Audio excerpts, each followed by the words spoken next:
Is December 25th actually the birthday of Jesus? I grew up for so long and never even questioned that this might not be the truth.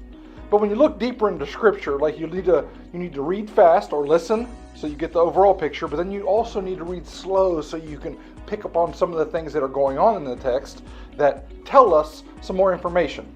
And if we want to look at the text, it helps us understand that there's no way that December 25th could actually be the date that Jesus was born. First, when we look at Scripture, and you're looking in Luke chapter 2, you see that the shepherds were in the field. If you're reading through your Scripture, make sure you circle that, in the field.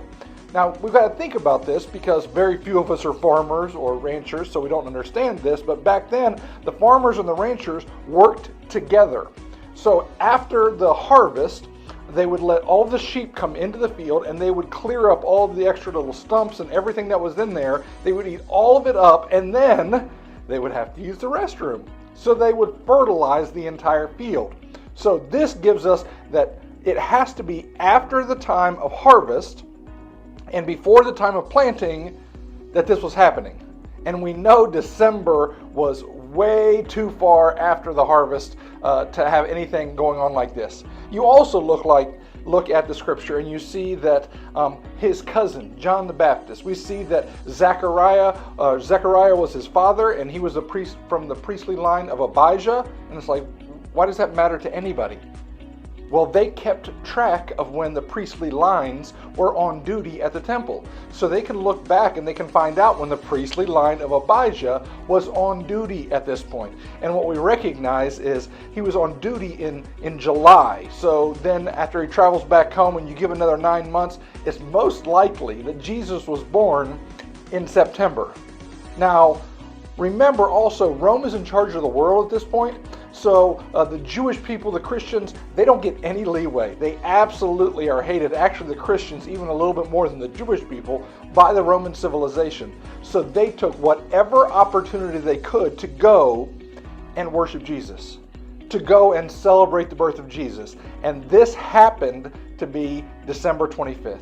It was another god that was being worshipped, and everybody sort of took a break. It's like we finally get this break in history. We get our break in our year.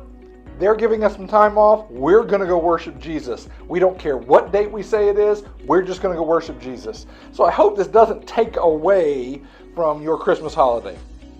We all need to be worshiping Jesus every day, celebrating his birth every day. And hopefully the fact that December 25th is not actually the birthday of Jesus doesn't take anything away from Christmas. Maybe it just reminds us to celebrate a little bit more every day.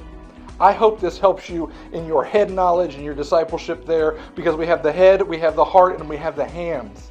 We need to know, we need to emotionally feel, and then we need to go do part of what discipleship is. So I hope this helps you in the head part of it.